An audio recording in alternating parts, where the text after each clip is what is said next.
ये जो ट्रम्प और जो टैरिफ का जो मेल है, क्या आपको नहीं लगता कि इसको पूरी दुनिया में एक इवेंट के रूप में पेश किया जा रहा है? क्या कहते हैं आप? दुनिया में एक ऐसा देश है जो विद इन 45 मिनट्स किसी भी देश में जाकर के अपना कोई भी जो उसको काम करना है, इंटरवेंशन करना है in the military point of view, कैसे व्यू कर सकता है। सुपर पावर है। अभी जैसे जो आपने बात करी कि एक दिन के लिए कुछ क्रैश आया था, तो आपका क्या नहीं ये लगता है आपको कि जो यूरोपियन इन्वेस्टर्स हैं या अमेरिकन इन्वेस्टर्स हैं, वो भी ट्रम्प जी की बातों में आकर यहाँ कुछ हलचल पैदा करने की शेयर मार्केट में या हमारा जो भी इंफ्रास्ट्रक्चर का मार्केट है, यहाँ कुछ हलचल मचाने की कोशिश कर रहे हैं उनकी तरफ से?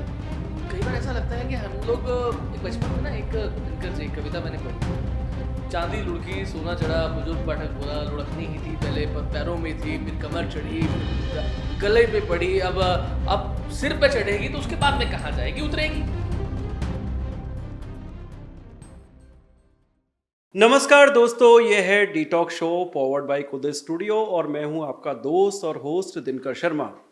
अमेरिका के राष्ट्रपति जो ट्रम्प हैं, उनके द्वारा लगाए गए टैरिफ, जो इंक्रीज किया गया टैरिफ है, उसका क्या इम्पैक्ट पड़ेगा और उसके क्या समाधान हम ढूंढेंगे।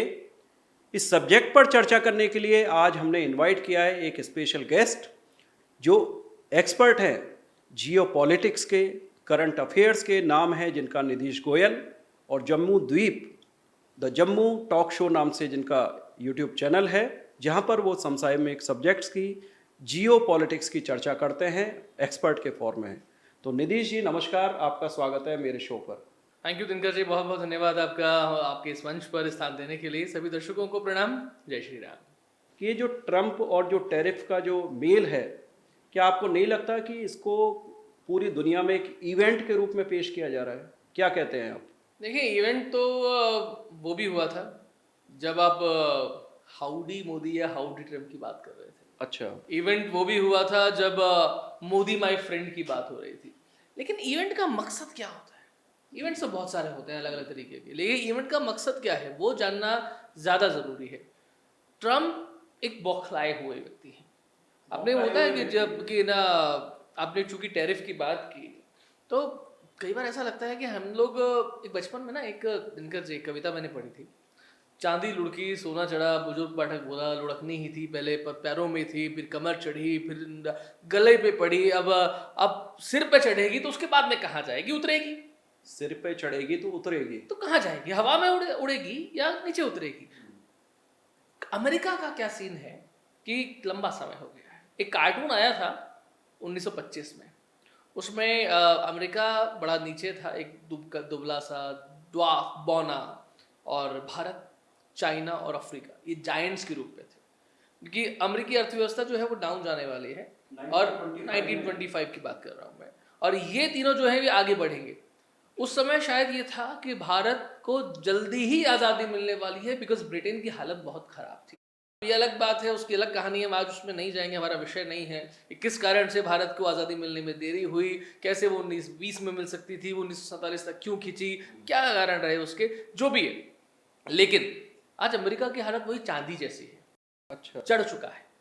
अब जितना चढ़ चुका है उसके बाद में उसे लग रहा है कि उसका डैप जो है वो बहुत ज़्यादा हो गया है, कर्ज जो है वो अपना ब्याज नहीं चुका पा रहा है। अच्छा। मानता हूं मैं कि दुनिया में बहुत बड़ी $1 ट्रिलियन इकोनॉमी है, दुनिया में एक ऐसा देश है जो विद इन 45 मिनट्स किसी भी देश में जाकर के अपना कोई भी जो उसको काम करना है, इंटरवेंशन करना है in the military point of view, कैसे व्यू कर सकता है। सुपर पावर है, सब कुछ है, लेकिन अब वो गिरावट का दौर है। भारत के साथ में ऐसा कुछ नहीं, इसलिए मोदी जी जो है वो जरा इत्मीनान की मुद्रा में है। आप ये सोचिए, भारत के एनएसए जो है वो कौन है? Ajit Doval ji. Why he is the NSA? क्यों एनएसए? पाकिस्तान में बहुत सारे स्पाई रहे होंगे, बहुत सारे और भी स्पाई रहे होंगे। क्यों अमित शाह भारत के गृह मंत्री हैं? क्यों अजीत डोभाल भारत के एनएसए हैं? क्यों ये दोनों मोदी जी के लेफ्ट और राइट में रहते हैं? कारण होना चाहिए ना किसी न किसी चीज का। 2014 से ही अगर वो राष्ट्रीय सुरक्षा सलाहकार है तो रीजन क्या है उसका?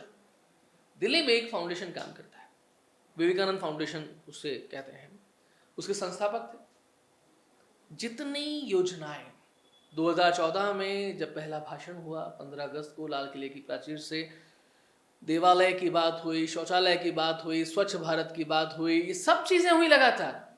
देखिए, जियो पॉलिटिक्स ना शतरंज की चाल है। आप कितनी आगे की चालें चल सकते हैं, उसके हिसाब से तय होता है कि आप मैदान में टिकेंगे, मैदान से भगेंगे, मैदान में पिटेंगे या पीटेंगे, आगे बढ़ेंगे। तो ये डार्विन की थ्योरी जो सर्वाइवल ऑफ फिटेस्ट जो है वो यहाँ भी हम सरवाइव करने वाले लोगों में नहीं है। हम अब ये जो डार्विन की थ्योरी वो डार्विन के पास में रहने दीजिए। हम सर्वाइवल की बात क्यों करें? हम अभ्युदय की बात करने वाले लोग हैं, आगे बढ़ने की बात करने वाले, कर्मध्य सरस्वती की बात करने वाले लोग हैं।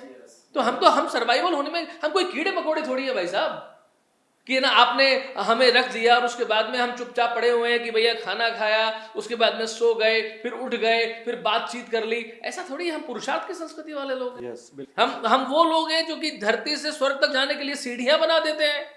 तो यहाँ सर्वाइवल ऑफ द फिटेस्ट की बातें नहीं आती है। बात हो रही है इवेंट कैसे बन रहे हैं।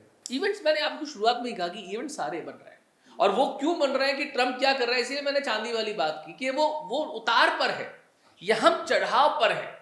हम चढ़ाव पर है इसलिए हमने जितनी योजनाएं शुरुआत से की थी, स्टार्टअप इंडिया, क्या आपको क्या लगता है कि ये 2025 में जो चल रहा है इसकी गणित जो है वो 2014 से पहले से मोदी जी को समझ में नहीं आ रही होगी? बिल्कुल आ रही थी। या किसी को समझ, या उनको नहीं पता होगा कि अगले 10 साल बाद में क्या होगा, या फिर आज नहीं पता है कि अगले 10 साल बाद में क्या होने। यस बिल्कुल पता है। क्यों ये इस काल को अमृत काल का नाम दिया गया है? क्यों हम भारत के विकसित भारत की बात 2047 में कर रहे हैं? क्यों डॉक्टर एपीजे अब्दुल कलाम ने भारत इन 2020 की बात की थी? हर चीज का कोई ना कोई रीजन होता है।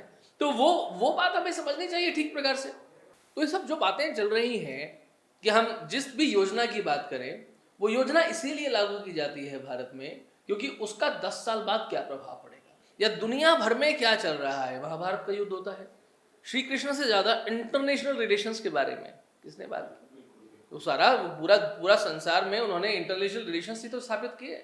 महाभारत में आप देख लीजिए कहाँ कहाँ से कौन कौन से सेनापति आए थे, कौन कौन से राज्य वहां पे सम्मिलित थे, कोई कौरव में कोई पांडव में। और आप किसी भी तरह की बात करिए, लेकिन वो तो कौरवों के साथ में भी थे और वो थोड़ा पांडवों के साथ में भी थे। नारायणी सेना अगर कौरवों के पास में थे तो खुद श्री कृष्ण पांडवों के साथ में थे, लेकिन दोनों पक्ष में थे, दोनों पक्ष में थे। स्वयं पूरा प्रत्यक्ष रूप से पांडवों के साथ में थी, लेकिन पूरी सेना, नारायणी सेना तो कौरवों के साथ में थी। तो ये जियो पॉलिटिक्स है। आप किसी के शत्रु नहीं है, आप किसी के मित्र नहीं है। That's why in 2014 we give a policy like nation first. कोई गुटनिरपेक्ष नहीं, कहां रशिया, कहां चाइना, कहां यूरोप, कहां अमेरिका, कहां ऑस्ट्रेलिया। जो भारत के नागरिक के लिए, जो पंडित दीनदयाल उपाध्याय जी ने कहा, जिस पार्टी से ये लोग आते हैं कि अंतिम व्यक्ति की बात करेंगे, अंत्योदय की बात करेंगे, तो उसकी बात करेंगे, उसके लिए आगे बढ़ेंगे। अब उसके लिए जनधन खाता योजना हो, उसके लिए स्टैंड अप योजना हो, उसके लिए स्टार्टअप हो, उसके लिए आत्मनिर्भर भारत की बात हो, उसके लिए मेक इन इंडिया की बात हो, वो सब करनी है। तो ये शुरुआत वहां से हो चुकी थी। दे गेट टू नो कि भाई अब जो है वो पहले बराक ओबामा है, उसके बाद में कौन आएगा, उसके बाद में कौन आ सकता है, कैसी चीजें चल रही हैं, वो सारी चीजें तय होती हैं। इसीलिए मैंने कहा था आपको कि अजीत डोवाल जी को क्यों बनाया गया है एनएसए। विवेकानंद फाउंडेशन की बात मैंने की, संस्थापक कौन थे वहां के? अजीत डोवाल थे। वो कैसे आगे बढ़ा? Think tank. आपके सोच में, आपके विचार में चीजें होंगी नहीं अगले 10 साल में, संसार किस दिशा में आगे बढ़ रहा है, तो कैसे आप टिक पाएंगे? तो हमें उन्होंने उकसाया हमको कि भाई आप जो है वो पाकिस्तान को, पूरा हमारे लोगों ने भी बोला, यहाँ के लोगों ने भी बोला, दुनिया भर के लोगों ने बोला, क्यों भाई साहब, क्यों पाकिस्तान जब सरेंडर कर सकता था, पाकिस्तान को नेस्त नाबूद कर सकते थे, एकदम तोड़ फोड़ सकते थे, तो क्यों पाकिस्तान से सीज फायर कर लिया? क्यों वो गिड़गिड़ाया तो हमने उसकी बात मान ली? हम तो बिल्कुल 2-4 दिन और देते आर्मी को, तोड़ फोड़ देते। क्या करना था? हम और आपके लिए या ट्रंप के लिए भी जबान बिना हड्डी की होती है, चलाना बहुत आसान है। बोल दीजिए, गालियां दे दीजिए, वीरता की, शौर्यता की बातें कर लीजिए। जो सैनिक मैदान में जाके युद्ध लड़ता है, गोली जब कान के पास में से जाती है तो आवाज जो आती है, और गोली जब सीने पर लगती है जो आवाज आती है, ये वही पहचान सकता है जो जिसने उस आवाज को सुना है।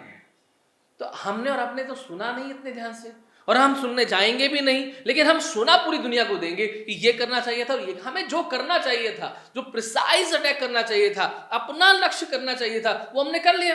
करके हम वापस आ गए। वो भारत की जनता को युद्ध में नहीं झकेलना चाहते, क्यों अमित शाह को गृह मंत्री बनाया? पूरा भारत का जो भी इंटरनल सिक्योरिटी है वो देखनी है, कैसे करनी है, कैसे नहीं करनी है। अग्निवीर योजना क्यों बनी, किसने भी कितना भी कुछ कर लिया, अग्निवीर योजना के बनने के भी बहुत सारे कारण हैं। आपने जो शुरुआत की थी कि भाई इवेंट है, वो बौखलाया हुआ व्यक्ति है, उसको पता है कि मैं उतार पर हूं, और बौखलाया हुआ व्यक्ति क्यों है उसको भी देख लीजिए। हम लोगों को मालूम होना चाहिए दिनकर जी कि हर किसी व्यक्ति का एक राजनीतिक प्रतिद्वंदी होता है। मोदी जी के भी हैं, तो ट्रंप के भी होंगे। क्या लगता है आपको? वहाँ पर जो राष्ट्रपति का टेन्योर है वो भारत की तुलना में कम भी होता है, बहुत जल्दी टेन्योर खत्म हो जाता है, तो उनके जो कॉम्पिटिटर्स हैं वो अभी से तैयारी भी कर रहे हैं। बराक ओबामा, सीधा नाम लेते हैं, Barack Obama, he is the competitor. मतलब ही इज द कॉम्पिटिटर यूं कहे कि या फिर उनका कंपटीशन उससे है। वो वापस राष्ट्रपति बनेंगे नहीं बनेंगे बात उसकी नहीं है, बात यह है कि डोनाल्ड ट्रंप अपने आप को किस लेवल पर देखते हैं। डोनाल्ड ट्रंप का दूसरा टेन्योर चल रहा है, वो बात करें जा कितने की संविधान बदलेंगे नहीं बदलेंगे, क्या होगा ये तो बात की बात है, लेकिन 80 वर्ष की उम्र होने वाली है, सेकंड टेन्योर पूरा होने वाला है। मोदी जी का थर्ड टेन्योर 2029 में पूरा होगा। भारत के संविधान में कहीं लिखा नहीं है कितने साल लेंगे, कितने टेन्योर लेंगे। अभी 2025 चल रहा है, लगभग 3.25 साल उनके पास में बाकी है, समय उनके पास में बहुत है। आराम से 4 साल बाकी है, समय उनके पास में बहुत ही इत्मीनान से है। लेकिन वो इत्मीनान से नहीं, बिकॉज उनको क्या चाहिए जो ओबामा को मिला। ओबामा को क्या मिला? नोबेल प्राइज मिला, शांति का पुरस्कार मिला। अब शांति का पुरस्कार ट्रंप साहब को नहीं मिला। ट्रंप साहब ने पहले पूरा का पूरा कार्यक्रम कर लिया, अपना पूरा टेन्योर निकाल लिया, कोई युद्ध वगैरह नहीं हुआ, उस समय युद्ध नहीं हुआ, शांति रही, तो शांति का पुरस्कार नहीं मिला। बराक ओबामा के समय में युद्ध हुए, अफगानिस्तान में, इराक में, सब जगह शांति का पुरस्कार मिल गया। तो ट्रंप जी क्या करें? उसी रणनीति पर चल रहे हैं, दुनिया में युद्ध कराओ, दुनिया में दंगे कराओ, दुनिया में उथल पुथल कराओ, न्यू वर्ल्ड ऑर्डर कराओ, तो शांति का पुरस्कार पाओ। शांति का पुरस्कार, He wants to Nobel Peace Prize कि सीज फायर कराया। क्या था ये कि मैं इजराइल और यूक्रेन में 24 घंटे में युद्ध बंद कर दूंगा, हुआ क्या अब तक? और बढ़ रहा है। पैलेस्टाइन की बात हुई, वो कर दूंगा, उसमें हुआ क्या? भारत पाकिस्तान में ऐसा हो जाएगा, वहां पर क्या चीज हो गई है? तो और फिर खुद बोल रहे हैं, असीम मुनीर को बुलाते हैं, खुद कहते हैं कि ना मुझे नोबेल पीस प्राइज मिलना चाहिए। तो आदमी चाहता क्या है? इसलिए बौखलाया हुआ व्यक्ति है, दलदल में फंस गया है। पाकिस्तान का सपोर्ट से नोबेल प्राइज नहीं, पाकिस्तान के सपोर्ट की बात नहीं, ही वांट्स कि I am the boss, I am the boss, और मैं जो कहूंगा वो जैसे अपने यहाँ हरियाणा में कहते हैं ना कि भाई कि खूंटा तो यहीं गड़ेगा, अब मैंने गाड़ दिया खूंटा, वो यही है, अब कहीं और नहीं जाने वाला है। तो वो तो हरियाणा वाली चौधराहट वहां पर थोड़ी चलेगी। तो वो दुनिया का चौधरी आज के समय में नहीं बन सकता। भारत का आवाज, आज का भारत वो भारत नहीं है जब अमेरिका के राष्ट्रपति भारत के प्रधानमंत्री की कांख में चिकोटी काट के कहता है कि मैंने भारत के प्रधानमंत्री के कांख में चिकोटी काटी थी। आज ना वो प्रधानमंत्री है, ना भारत का वो समय है। ये आंखों में आंखें डाल करके बात करने वाला भारत है, घर में घुस के मारने वाला भारत है, एक बनता हुआ भारत है और एक नया भारत है, बिल्कुल नया भारत है। कि हमारे यहाँ जो समाज के 3 ऑर्डर्स हैं, हायर ऑर्डर, उच्च वर्गीय लोग, middle class and lower class, economy के आधार पर, तो ये जो टैरिफ बढ़ना और उस पर पेनल्टी लगाना, टैरिफ का मतलब साधारण रूप से जो हम एक्सपोर्ट इंपोर्ट करते हैं उस पर लगने वाला टैक्स, हमारे ऊपर क्या इसका असर पड़ने वाला है? सीधी सी बात हमें समझाइए। टैरिफ का मतलब क्या होगा कि आप सामान बेचेंगे तो आपको टैरिफ भरना पड़ेगा, इतना ही है ना? इस कंट्री के इतना ही है ना? तो क्या हम एक्सपोर्ट आधारित देश हैं, उस पर डिपेंडेंट देश हैं क्या? भारत की कुल सकल घरेलू उत्पाद यानी कि जीडीपी का केवल 10% भाग एक्सपोर्ट पर आता है, बाकी 90% तो हम कंजप्शन वाले देश हैं। दुनिया के सारे देश भारत की तरफ देखते क्यों है? मार्केट इतना बड़ा है, कंज्यूमर्स इतने ज्यादा हैं, हम कंजप्शन करते हैं, दुनिया सब खुद भी खाते हैं, अतिथि को खिलाते हैं, दुनिया को खिलाने वाले देश हैं। कोविड होता है तो फिर उसके बाद में बैठ के खिलाते हैं, 80 करोड़ लोगों को घर पे बैठ के खाना खिलाते हैं। ये देश है, रंती देव वाले देश हैं कि खुद नहीं खाऊंगा, अतिथि आएगा तो फिर ना वो उसको पहले खिलाऊंगा, वो वाले देश है। तो हम उस एक्सपोर्ट पे आधारित है ही नहीं। आज जो टैरिफ का शोर मच रहा है, ये ढोल है, नगाड़ा है जो बजाया जा रहा है कि भैया ऐसा हो जाएगा, ऐसा हो जाएगा, ऐसा हो जाएगा। आप कुछ सेक्टर्स की बात कर सकते हैं कि भाई इस सेक्टर में प्रॉब्लम हो सकती है, उस सेक्टर कितनी दिन तक प्रॉब्लम रहेगी? अभी तक एक बार केवल दिनकर जी टिल डेट, जिस डेट में हम लोग इसको रिकॉर्ड कर रहे हैं और जिस डेट में आप ये टेलीकास्ट करेंगे, केवल एक दिन हमारा मार्केट थोड़ा सा क्रैश किया था, ओनली 1 डे। उसके अलावा उसके बाद में जब लगा कि भैया ये सरकार तो हिल ही नहीं रही है, ये इत्मीनान से बैठी है, अपना काम कर रही है, उसके बावजूद भी मोदी और अगर ये ट्रंप और पुतिन अगर 15 अगस्त को अर्जेंटीना में मीटिंग करते हैं तो उसके बाद में भी ये ट्रंप से ये बैठी है, ये आईआरसी की भी बात भी करेगी, यानी कि रशिया, भारत और चाइना रशिया, इंडिया और चाइना, ये अर्जेंटीना, उनकी मीटिंग हुई थी। ये तो सॉरी, मीटिंग जो है वो अलग होने वाली है। ट्रंप और पुतिन की जो मीटिंग है वो तो शायद अलास्का में होने वाली है। अर्जेंटीना में मीटिंग 2018 में हुई थी, जिसमें पुतिन थे, जिनपिंग थे और मोदी जी थे। तो ये इसलिए अगर तुम कुछ कर सकते हो तो हम भी सब कुछ कर सकते हैं, क्यों नहीं कर सकते? और भारत की अर्थव्यवस्था केवल 10% टिकी है, इस पर 90% खुद पर टिकी है। और इसलिए मैंने शुरुआत में कहा था कि मैन्युफैक्चरिंग की बात, मेक इन इंडिया की बात, स्वदेशी की बात, ये भारत में शुरुआती दौर से हो रही है। जब से मोदी जी इस देश के प्रधानमंत्री बने हैं, लगातार वो अपने भाषणों में यही बात कह रहे हैं। तो फिर जब ये बात कह रहे हैं, इस बात को समझना चाहिए। पहले जब श्री अटल बिहारी वाजपेयी जी भी जब प्रधानमंत्री थे तो हम सुना करते थे टीवी पे और न्यूज़ चैनल्स पे या प्रिंट मीडिया में, उस समय भी ये स्वदेशी का कॉन्सेप्ट काफ़ी कि ये बात स्व की है, और केवल स्व की नहीं है, स्वत्रयी की है।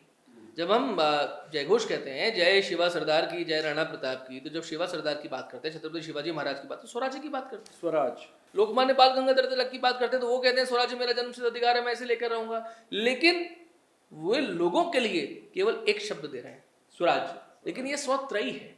यहाँ पर स्वधर्म आएगा, यहाँ पर स्वदेशी आएगा और यहाँ पर स्वराज्य आएगा। तो छत्रपति शिवाजी महाराज भी इसी स्वत्रयी पे काम कर रहे हैं। बिल्कुल बिल्कुल। तो स्वधर्म पे भी काम कर रहे थे, क्योंकि हिंदवी स्वराज्य की बात कर रहे थे, इसलिए स्वराज्य से पहले हिंदवी शब्द लगाया।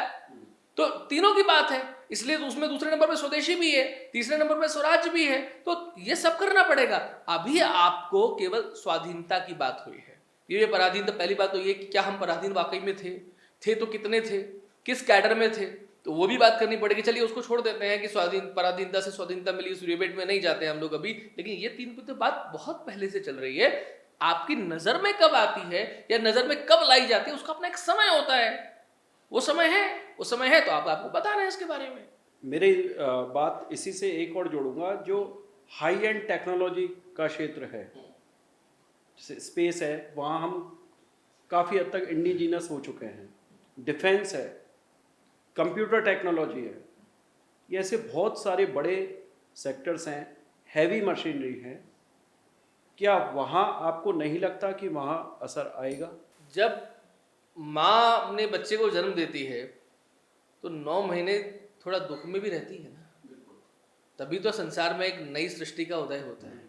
ऐसा तो है नहीं कि भाई है ना, नई सृष्टि का भी आपको उदय करना है, अमृत का स्वाद भी चखना है और आप कहो कि नहीं मैं तो है ना सोफे पे बैठ करके पॉपकॉर्न खाते हुए और सामने कोल्ड ड्रिंक का ग्लास रखा रहेगा, उसके बाद में टीवी बड़ा वाला चला करके उसकी मस्त मूवी देखूंगा और देश परम वैभव पर चला जाएगा। ऐसा तो नहीं होगा। जब ये चीजें आएंगी, then once in a life time there is a opportunity.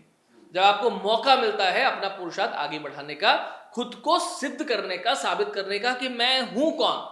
एक डायलॉग था बाहुबली में कि वो बोलता है कि मैं हूं कौन, तो आप कौन है, तो आप बताइए दुनिया को कि किस कारण से।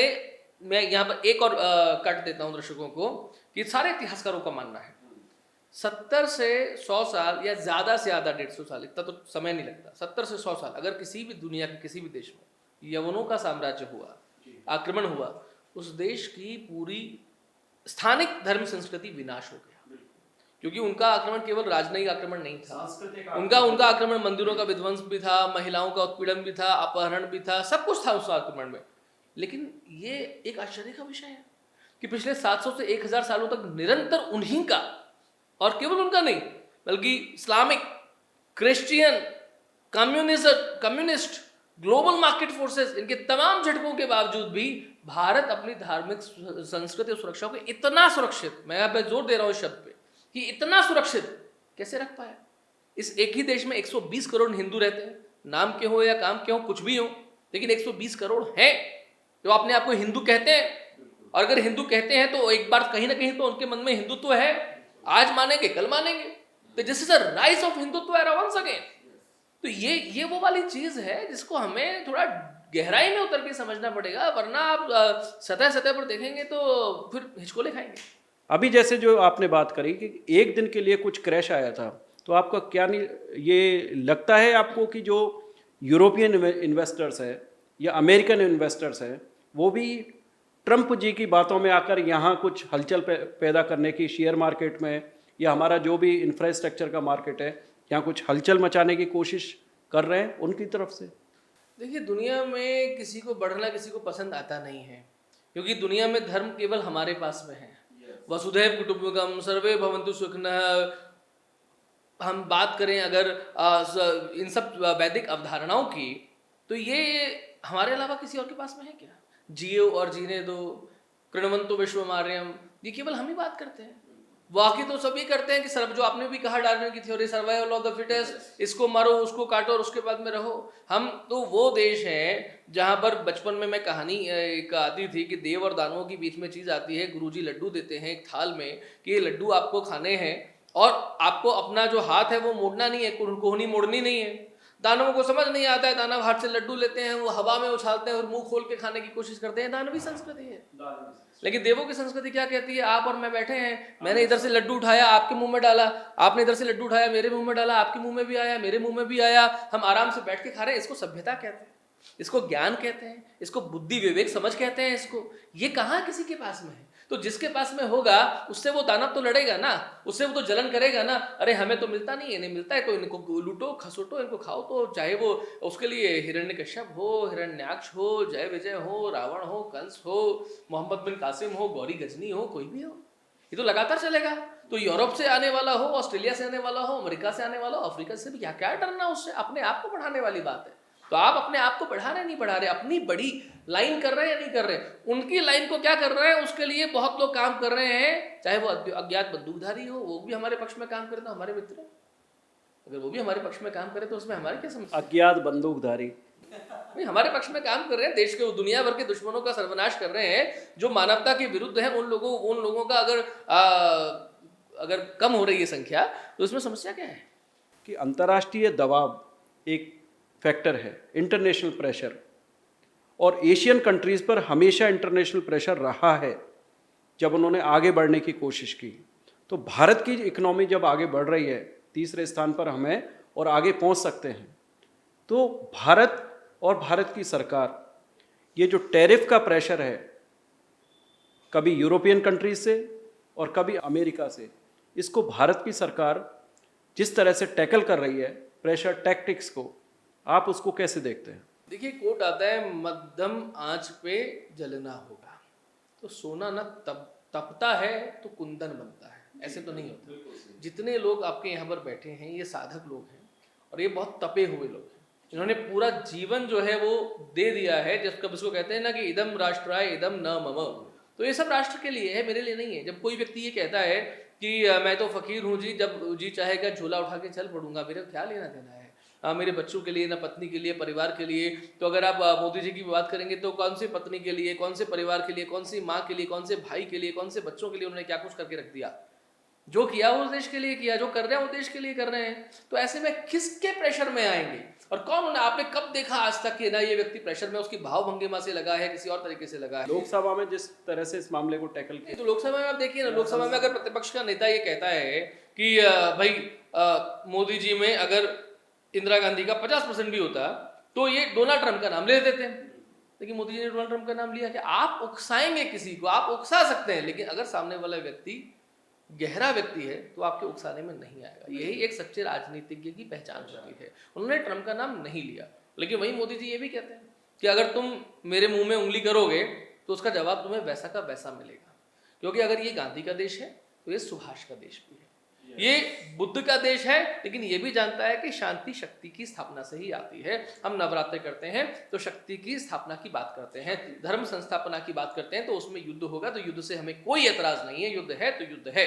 लेकिन पहला युद्ध हम नहीं करेंगे, लेकिन हमें लगेगा तो हम युद्ध अवश्य करेंगे, तो उसमें कोई समस्या नहीं। इसलिए वो लोग जानते हैं, दुनिया के लोग जानते हैं कि जहां आज से कुछ 1.5-2 दशक पहले भारत की ये स्थिति थी, बल्कि 1 दशक पहले भारत की ये स्थिति थी कि भारत के सैनिकों के पास में पहनने के लिए बर्फ में जो जम जाते हैं पैर, उसके लिए बूट नहीं हुआ करते थे, उनके पास बुलेट प्रूफ जैकेट्स नहीं थी, उनके पास राइफल्स नहीं थी। आज कौन सी कमी है हमारे पास में, किस तरीके की कमी है? और नहीं है कमी तो उसका कारण क्या है, तो ये देखना पड़ेगा। इसलिए हम प्रेशर में क्यों आएंगे? जब वो कहते हैं ना कि भाई हम 150 करोड़ के लोग देश है, दुनिया में प्रेशर हम पैदा कर सकते हैं, दुनिया में प्रेशर हम पैदा कर सकते हैं। वो भाव भंगिमा आपकी होनी चाहिए, आप उसके सामने खड़े कैसे होते हैं, उसके साथ में मिलते कैसे हैं, ये होना चाहिए आपकी बॉडी लैंग्वेज और उसके पीछे की आप ताकत, संसार आपके देश की ताकत है। आपकी ताकत कुछ नहीं होती है, आपके देश की ताकत है, धर्म की ताकत है, जो काम कर रहे हैं वो काम बोलता है, उसकी ताकत है, पसीने की ताकत है। कि डायरेक्टली ऐसा कौन सा क्षेत्र है जो थोड़ा सा प्रभावित हो सकता है? देखिए क्षेत्र तो थोड़े थोड़े बहुत सारे प्रभावित हो सकते हैं। जैसे कि आप फार्मा सेक्टर की बात करते हैं कि भाई दुनिया में अमेरिका जो है वो अमेरिका की इकोनॉमी वो तो बूम करने का कारण होता है कि या तो फिर वो आर्म्स एम्यूनिशन की बात करते हैं या फार्मा की बात करते हैं, इस लॉबी की बात करते हैं। आज आर्म्स एंड एम्यूनिशन में भी भारत ने बहुत काम किया है। आपने खुद कहा स्पेस एंड टेक्नोलॉजीज में भारत ने बहुत काम किया।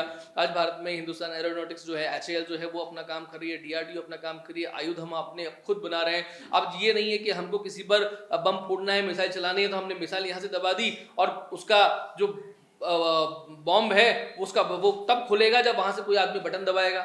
ऐसा नहीं है। हम टेक्नोलॉजी भी ले रहे हैं, सब चीज़ें हमारी हैं, हम अपना उससे पैदा कर रहे हैं। तो आर्म्स एंड एम्यूनिशन की बात भी नहीं है, प्रेशर वहाँ पर भी नहीं आता है। फार्मा की बात की तो हमारे यहाँ पर पहले आयुष मंत्रालय नहीं हुआ करता था, आज हमारे पास आयुष मंत्रालय भी है। तो हम होम्योपैथी की बात भी करते हैं, आयुर्वेदिक की बात भी करते हैं, नेचुरोपैथिक की बात भी करते हैं, प्राकृतिक चिकित्सालय की बात भी करते हैं, यूनानी की बात भी करते हैं, सिद्धा की बात भी करते हैं। तो it is not only about electropathy की बात भी करते हैं, it is not only about allopathy. तो अगर आप उसके माध्यम से हम पे प्रेशर करना करेंगे तो हम कहेंगे भैया हम तो हल्दी से ठीक कर देते हैं, हम healthy is the best antibiotic, हम उससे भी ठीक कर सकते हैं। हमारे पास में बहुत सारे उपाय हैं। ये हजारों साल पुरानी सभ्यता और संस्कृति है और ज्ञान विज्ञान आधारित संस्कृति। ये कृषि प्रधान देश नहीं है, ये ज्ञान प्रधान देश है, विज्ञान प्रधान देश है। कृषि इस देश का मुख्य आधार रहा है। तो ये भी एक नैरेटिव था जिसे हमने विमर्श में बदला, जो मैं आपसे आप कह रहा हूँ। ये नैरेटिव था भारत कृषि प्रधान देश है, और आज का विमर्श ये है भारत ज्ञान प्रधान देश है, विज्ञान प्रधान देश है, कृषि उसका मुख्य आधार रहा है। तो ये विमर्श नैरेटिव वो जो तोड़े और विमर्श वो जो जोड़े। हम जोड़ने वाले दोष हैं, हम योग वाले देश हैं। इसलिए किसी सेक्टर पे कम या ज्यादा प्रभाव पड़ सकता है, लेकिन ये प्रभाव केवल बहुत अल्पकाल के लिए है। इसलिए आपको यही देखना पड़ेगा। आपको लगता है कि आपके सेक्टर पे, क्योंकि मैं किसी एक सेक्टर का ज्यादा नाम लूंगा लोग कहेंगे वो थोड़ा सा उनको डर लगता है, इसलिए वो नाम लेना सही नहीं है। इतना ही है, आपको लगता है कि मेरे ऊपर प्रभाव ज्यादा पड़ेगा तो थोड़ा अपना खर्चा कम कीजिए, थोड़ा मितव्ययी बनिए, लग्जरी पर खर्चा कम कीजिए, शांति से रहिए, संतुष्ट मणि बन के रहिए, संतोषी सदा सुखी वाला भाव लेके आइए, जाहि विधि राखे राम ताहि विधि रहिए। इस अवधारणा से रहिए, इस सोच से रहिए, काम करिए, थोड़े बहुत समय में सब सही हो जाएगा। कई वर्षों से हमारी ये मानसिकता रही है, हमारी या अन्य लोगों की, कि जब तक कि कोई यूरोपियन एजेंसी या अमेरिकन एजेंसी किसी बात को प्रमाणित नहीं कर देती, सर्टिफिकेट नहीं देती, हम आपको अपने आप को ही ठीक नहीं मानते। बहुत सारी एजेंसीज, मूडीज़ एक्सेट्रा एक्सेट्रा, बहुत सारे सर्टिफिकेट्स और रिपोर्ट्स जारी करते हैं, भारत की इकनॉमी इधर जा रही है, ट्रंप के टैरिफ के बाद इस पर ये प्रभाव पड़ेगा, भारत की इकनॉमी का डाउनफॉल भी शुरू हो सकता है, क्योंकि हो सकता है कि भारत इस झटके को झेलने में सक्षम नहीं हो। ये जो सर्टिफिकेशन और रिपोर्ट्स हैं, क्या आपको नहीं लगता कि किसी अन्य धारणा से प्रभावित होकर बनाई जाती हैं और भारत के ग्राउंड जीरो को ना देख के हुए बनाई जाती हैं? क्या ये सर्टिफिकेट और रिपोर्ट्स को मानना जरूरी है? देखिए, भारत के ग्राउंड जीरो को देखते हुए ही बनाई जाती है, लेकिन वो ग्राउंड जीरो नहीं देखते जिस ग्राउंड जीरो की बात आप कर रहे हैं। वो ग्राउंड जीरो वो देखते हैं कि भारत इतने, जो मैंने कहा था कि 1000 सालों के झटके के बावजूद भी भारत क्यों से बना रहा। रोम चला गया, यरूशलेम चला गया, इजराइल कहाँ था। 1918 से पहले 400 साल तक जो है वहाँ पर तुर्कियों का कब्जा था। उससे पहले कभी असीरिया का, कभी बेबीलोनिया का, कभी रोमन का। तो ये लोग कहते थे कि भाई अगले साल यरूशलेम में मिलेंगे, मिल पाए थे क्या? 900 लोग भारत के गए थे, जोधपुर और मैसूर के महाराजा ने भेजे थे। तब 1918 में हाइफा का युद्ध होता है, और उसके बाद में ये संख्या बढ़ती है, जब मुक्ति होती है। अंतिम घटना थी दिनकर जी, जब ये किसी देश में भाले और तलवारों के आगे तोप और गोले नतमस्तक हो जाते हैं। ये शौर्य और वीरता का प्रदर्शन था। ये ग्राउंड जीरो है भारत का। भारत का ग्राउंड जीरो वो नहीं है जो अब कोई विदेशी मीडिया दिखाता है। ये ग्राउंड जीरो है, वो समझते हैं इस बात को। ये कैसे हुआ? मंदिरों का विध्वंस हुआ, महिलाओं का उत्पीड़न हुआ, अपहरण हुआ, तमाम काम हुए, आपने आर्म्स एक्ट लागू कर दिया, आपने गुरुकुल नष्ट कर दिए, फिर भी आप हैं। ये कैसी सभ्यता है, ये कैसी संस्कृति है? ये ग्राउंड जीरो वो समझते हैं। आप और हम सोचते हैं कि भैया ये यहाँ पर किसी को खाना नहीं मिल रहा होगा, टमाटर महंगे हो जाएंगे, हाँ, प्याज महंगे हो जाएंगे, वो पेट्रोल महंगा हो जाएगा। तो इसलिए वो भारत की असलियत क्या है ये वो लोग जानते हैं, भारत का पुरुषार्थ क्या है ये वो लोग जानते हैं। इसलिए वो हमारे अभिमान को, स्वाभिमान को थोड़ा नीचा करने का प्रयास करते हैं कि तुम कौन हो? तो तुम वो हो जो स्लम डॉग मिलियनेयर में दिखाया जा रहा है। गाना जय हो बजेगा, लेकिन दिखाया जाएगा कि आप तो मतलब अला वो गंदगी जिसे मल कहते हैं, उस मल के ढेर में बैठे हुए, गंदगी के ढेर में बैठे, और फिर उस मूवी को आप ऑस्कर दिलाते हैं और बताते हैं संसार भर को कि भारत ये है। लेकिन भारत वो नहीं है। भारत सोने की चिड़िया नहीं है जिसका गला कोई मरोड़ दे। ये बाज है, ये गरुड़ का देश है। अगर ये विष्णु का देश है तो विष्णु जो है वो गरुड़ पर विराजमान होते हैं, और गरुड़ संसार के सारे नागों का विध्वंस कर सकता है। और नाग भी हमारे पास में है, हम तो नाग पंचमी भी पूछते हैं, और भगवान शंकर के गले में वो भी बैठता है। तो हम इसलिए सबके साथ में रहते हैं, इसीलिए कहा सबका साथ सबका विकास। तो समस्या तो है ही नहीं, या तो बात ही समाधान की होती है। इसलिए ना प्रेशर में आने वाली बात है और ना उनके ग्राउंड जीरो पे जाने वाली बात है। हमें हमारा ग्राउंड जीरो क्या है, हमारा इतिहास क्या है, हमारे वीर पुरुष क्या हैं, हमारे मान बिंदु क्या हैं, ये हमें पता होना चाहिए। इसलिए नई राष्ट्रीय शिक्षा नीति लागू होती है, इसलिए आपके लिए नए इतिहासकार आते हैं जो आपको बताते हैं कि आपका गौरव क्या था, आपका पुरुषार्थ क्या था, आपके लोग कैसे थे, उन्होंने क्या क्या काम किया था। राजस्थान में रहते हैं और यहाँ कहते हैं कि भैया घी सस्ता है, पानी महंगा है, सिर काटे रुख बचे तो भी सस्ता जान। लोग अपनी जान की कीमत नहीं जानते हैं, उसको छोड़ देते हैं, पेड़ बचना चाहिए, ये विश्नोई समाज कहता है। तो कैसे लोग रहे हैं यहाँ पर, वाकई में जो मीम्स बनते हैं कि कितने तेजस्वी, वाकई में कितने तेजस्वी लोग हैं, ये ग्राउंड जीरो है हमारा। ये ग्राउंड जीरो वो जानते हैं, हम सोचते हैं कि ग्राउंड जीरो अब यहाँ का, जिसकी टमाटर और प्याज की बात आप कर रहे हैं। कि जो ट्रम्प हैं इनके स्वभाव में, और अमेरिका के जो फॉर्मर प्रेसिडेंट रहे, चाहे बराक ओबामा रहे या जो बाइडेन रहे हैं, जॉर्ज बुश रहे हैं, उससे पहले क्लिंटन रहे हैं, आपको क्या स्वभाव में अंतर नज़र आता है इनका?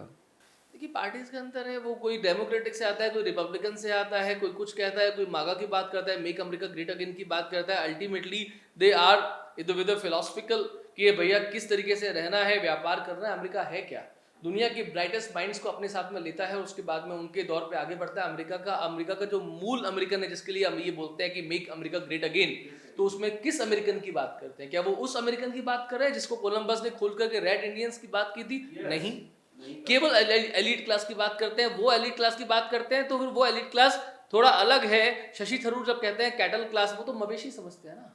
आप और हम क्या है उनके लिए सर? वो तो हमारे लिए किताबें लिखते हैं the great Indian middle class, क्योंकि आपको ग्रेट बोल करके मिडिल क्लास में ही रखना है। आपको भव्यता में नहीं जाना है, आपको दिव्यता में नहीं जाना है। आप सूखी रोटी खाइए, प्याज रखिए, थोड़ी छाछ ले लीजिए, मजे में रहिए, ये उनका सिद्धांत है। हमारे प्रति आपको उठने नहीं देना है। तो वो चाहते हैं अमेरिका में वो एलीट क्लास के लिए काम करें, बिकॉज ट्रम्प खुद एलीट क्लास से आया है।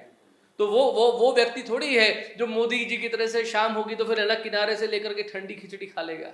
वो खिचड़ी खाने वाला आदमी नहीं है, वो पार्टी करने वाला आदमी है, वो शादियां करने वाला आदमी है, और उसमें जो भोग है उस भोग में लगातार अपने आप को तुष्ट करने वाला आदमी है। हम योग करने वाले व्यक्ति हैं। अंतर है। इसलिए वहां पर अंतर आपको रिपब्लिकन का, डेमोक्रेट का दिखेगा, लेकिन अल्टीमेटली वो है एक ही थाली के चट्टे बट्टे। ऐसा हमको मूल मोटा मोटा समझना चाहिए। अंत में कुछ 4-5 और भी बहुत ज़रूरी बातें इस ट्रम्प और टैरिफ के बारे में अगर आप हमारे दर्शकों को बताना चाहें तो वो क्या होंगी? देखिए, दर्शकों को कुछ बताने की आवश्यकता नहीं है, आपको केवल समझने की आवश्यकता है कि ज़्यादा चिंता मत करिए, केवल चिंतन करिए कि मैं कितना आगे बढ़ सकता हूँ। पढ़ने पर विश्वास कीजिए, अपने मूल ग्रंथों को पढ़िए, उसके मूल रूप में पढ़िए, किताबों को पढ़िए, अपने इतिहास को समझने की कोशिश कीजिए और विश्वास कीजिए आपका राजन्य वर्ग क्या कर रहा है।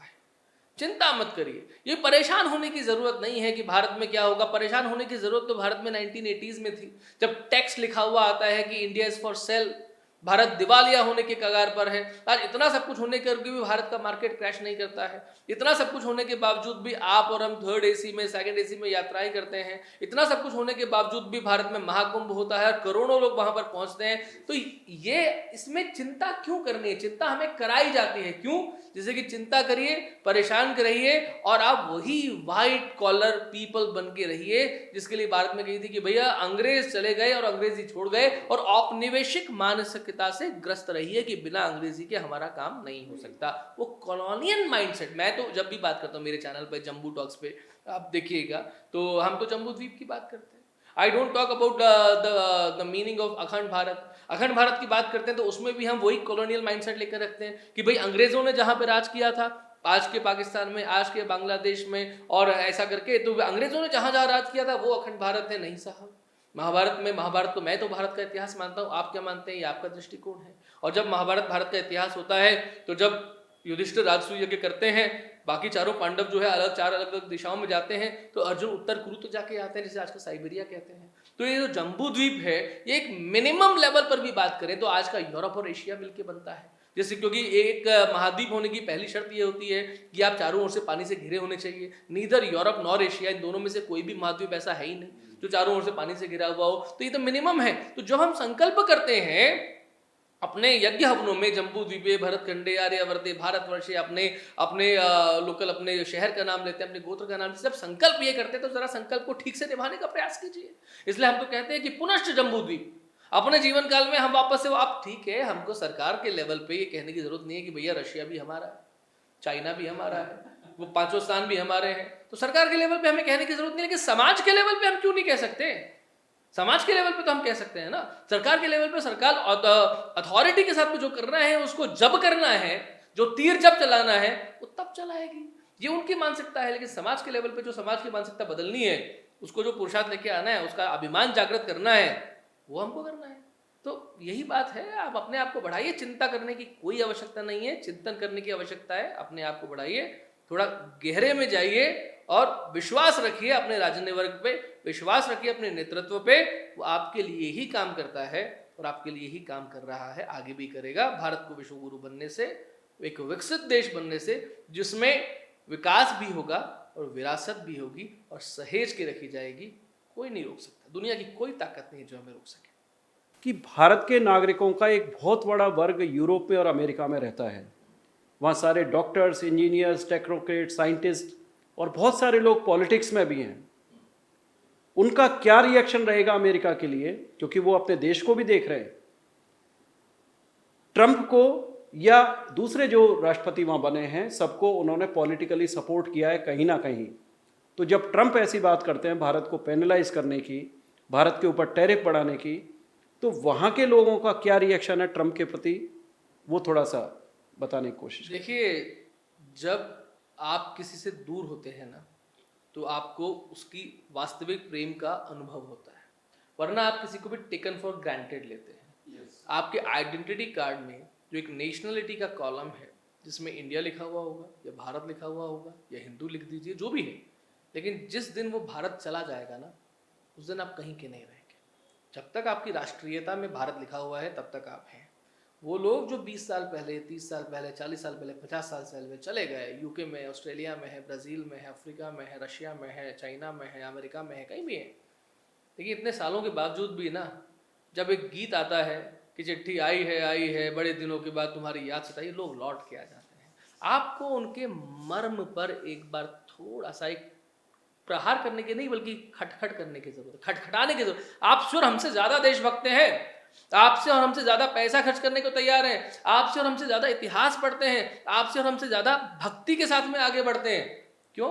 क्योंकि वो आपकी मातृभूमि से वाकई में वैसे ही दूर है। जब स्वामी विवेकानंद आते हैं, कोलंबो के तट पर आते हैं, उस समय श्रीलंका भारत का ही अंग हुआ करता था। मिट्टी में लोटपोट हो जाते हैं कि मैं वहां भोग विलास की धरती से आ रहा हूं, अपनी धरती पर आ रहा हूं, पहले नहाने से पहले इस मिट्टी से अपने आप को धोऊंगा। इस मिट्टी का चरण रज जिसको कहते हैं, इस रज में अपने आप को पूरा का पूरा समाहित कर लूंगा, उसके बाद में आगे बढ़ूंगा। वो लोग उस मिट्टी की खुशबू को, वाकई में महक को महसूस करते हैं, इसलिए वो जानते हैं कि भारत के लिए क्या चाहिए। क्यों मोदी जी की लोकप्रियता भारत से कहीं ज्यादा विदेशों में है? क्योंकि जो विदेश में रह रहा है उसको पता है कि वो कैसे रह रहा है, वहां का राष्ट्राध्यक्ष कैसा है और यहाँ का व्यक्ति कैसा है। वो अंतर आपसे और मेरे से पहले बेहतर जानता है।